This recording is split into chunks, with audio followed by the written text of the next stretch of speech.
And good afternoon, everybody out there on the internets. This is Pucks from the Pine Tree Pod. My name is Benjamin Kennedy. Happy Sunday to everybody out there. Hope everybody's enjoying their day and enjoying their weekend. Yesterday, we did our first breakdown of season previews for the Pittsburgh Penguins, and today we are moving out west to talk about the Calgary Flames. Interesting team that saw a lot of movement on their roster really over the past couple of seasons. That's kind of changed the landscape of the NHL. So I'm going to dive into expectations for them this year and what I think they may have coming. Starting with head coach Ryan Huska. He is entering his second season as their head coach. Of course, he was an assistant there under Sutter from 18 to 2023. But his coaching career spans all the way back to 2002, coached up through the WHL, spent a number of years there, got into the AHL by 2014. So been with the team for a good while, has good relationships and good rapport with the players. It was kind of a no-brainer hire when they brought him in last year. So he will enter his second season. One interesting note about the Flames is they have some of the most money available under the salary cap right now. As we sit here on July 21st, they still have 20 million or 20.82 million under the cap, according to Puckpedia. Uh, they have 22 of their 23 roster spots filled, and they still have the availability to sign 8 more contracts to their max of 50. They are over the cap floor, so that's good. So they don't necessarily have to go out and spend that money to fill spots, but they have a lot of options in front of them. Though they could be, a broker for deals later on, where teams that don't have cap space they can take on some salary cap, take on some bad contracts, get a draft pick or so in return. That could be something they do to acquire, more draft capital, more assets. So when you look over the next 3 seasons, though, they already have 5 first-round draft choices and 4 second-round draft picks spanning those years. So they're building up some good equity draft-wise, and you potentially may see more of that given their cap space. I just don't know who else is out there that they can throw kind of big dollars at, and if you don't have to, you don't have to, right? Uh, Looking at the draft this season, they did have 2 first rounders, this year. They took Zane, Parekh, defenseman, and, Mateev, Grindin, forward. So a couple of young prospects to add to the system. I know that Zane, there's a little bit of excitement around his game. We'll see how he develops.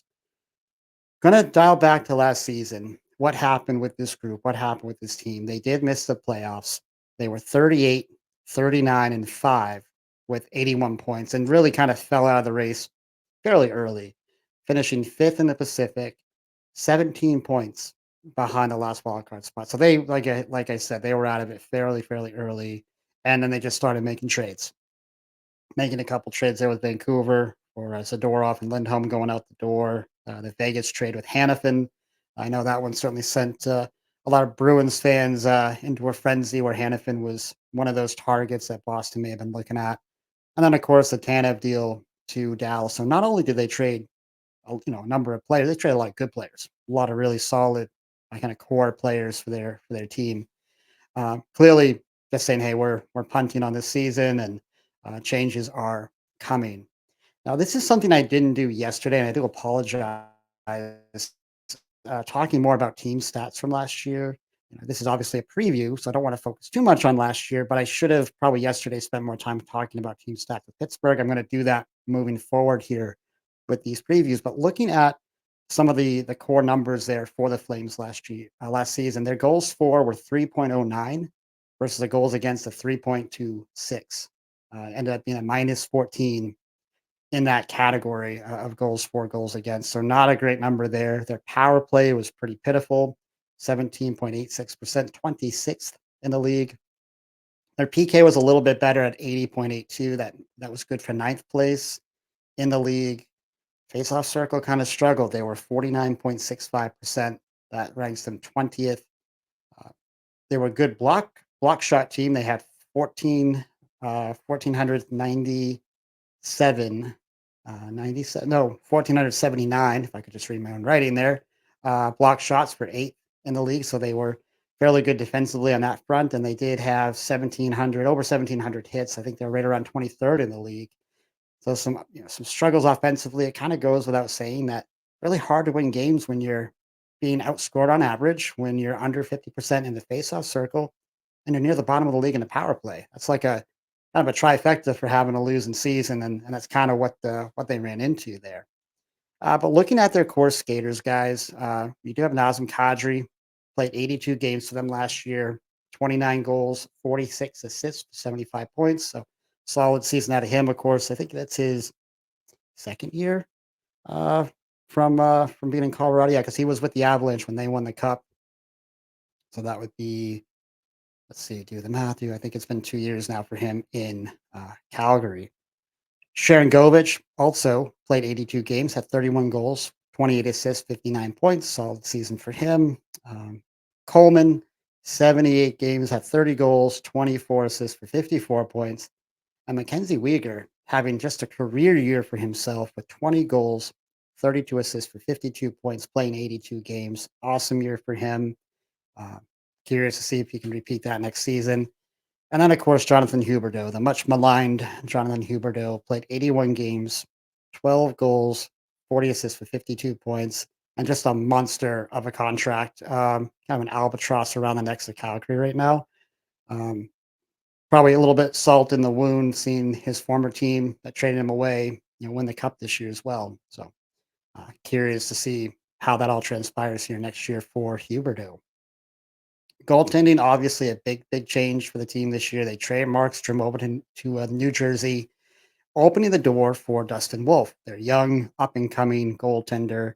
Did get into 17 games last season, 7-7-1 record, 3.16 goals against, and an 893 save percentage. So not great numbers, but the team in front of him probably not all that great either, obviously. Dan Vladar did get into 20 games last year in kind of a backup role, was 8-9-2, 3.62 goals against, and an 882 save percentage. So another kind of rough numbers there. Of course, former Bruins property there, Danny Vladar. Looking at the key additions this year, guys, nothing that's gonna, blow you out of the water here. They do get Kevin Ball from that Markstrom deal, big physical defenseman. They pick up Anthony Mantha from Vegas, who had a decent year for himself. I think a good rebound year between Washington and Vegas, had the 20 goals. Defenseman Jake Bean, and then forward Stanley Cup champion Ryan Lomberg, and former UMaine Black Bear, of course, Ryan Lomberg coming over to be a probably a bottom six forward for that group. Departures, obviously, Markstrom, we already mentioned. We knew that was going to happen. Andrew Mangiapane leaves for Washington. Forward there, defenseman Dennis Gilbert and forward AJ Greer. Greer heading off to Florida. Of course, another former Boston Bruin. Of course, guys, this list doesn't include all the players that they traded during the season. We talk about Tanev, Lindholm, Zadorov, Hanifin. That's all.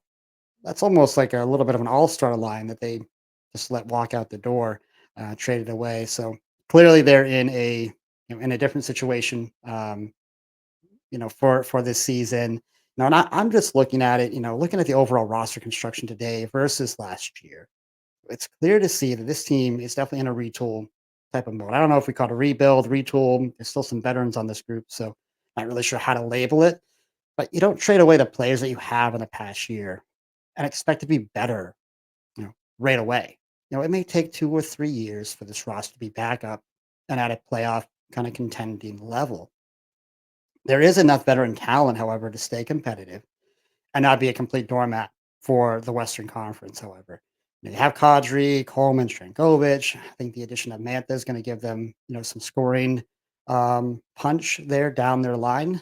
But can he get his motor going again? It's been really tough sledding for him since the trade.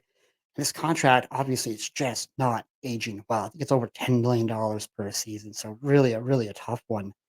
If this team can get 80 or 85% out of Huberto versus what he had done in Florida beforehand, that could go a long way for this group, though.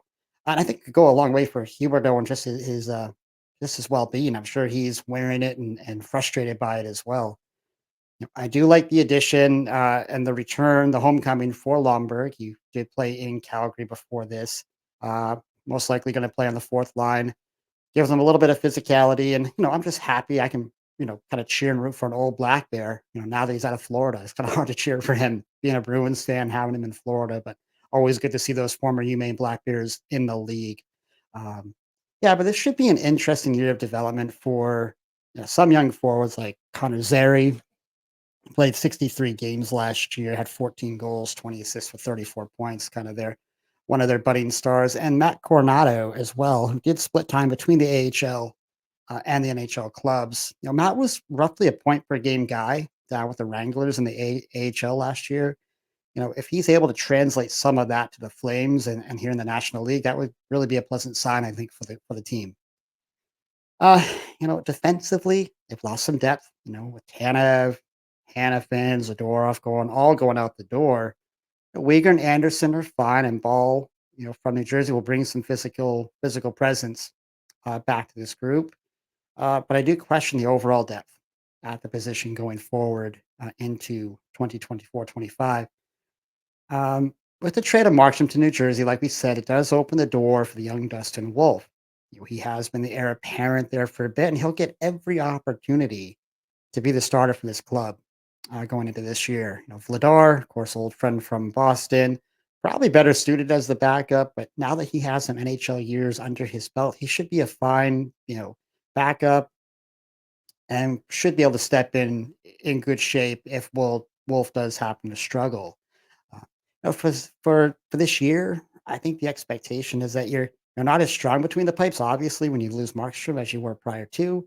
But long term, I do think that Wolf appears to have all the tools to be able to be a top goalie in this league. So I think long term, it's a good move for Calgary. Guys, I'm not expecting Calgary to be a playoff team this year.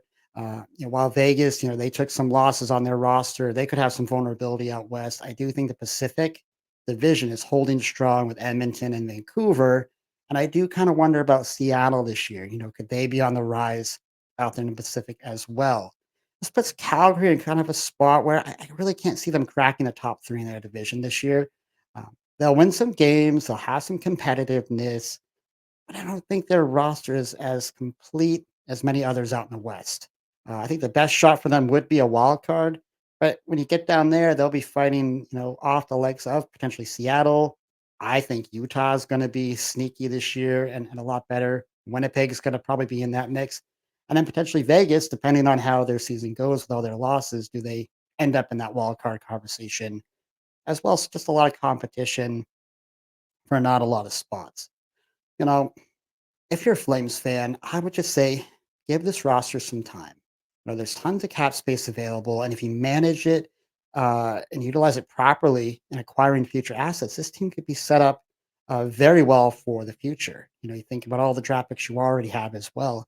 With the near future also comes a new arena that's going to be coming. I know there've been some planning going on for a new stadium there in Calgary. So I do feel there's going to be a lot to be excited about for the Flames moving forward and for their fan base. But I wouldn't expect playoffs for 2024, 2025. I'm not sure if you guys can see my magnets, but you got the no admittance, and you're not going to the playoffs this year, Calgary. In my opinion, you get to go hang out with Schmiegel. He'll take you down to the caves and feed you some fresh fish down there. So probably imagine you'd rather be in the playoffs. But anyway, guys, that's kind of a quick one today. Quick review preview here of the Flames. Like I say, I think they got a ways to go. They're obviously strategically moved on from a lot of players, and I think that could be a little bit rough sledding this year for them. I'm just really curious what they do with all that cap space. That's going to be wild to watch. I think when you get around that trade deadline, be watching Calgary and see what they're up to in terms of maybe moving some of their other veteran guys out, utilizing that cap space to maybe play banker for some other teams. So we will see how that all goes.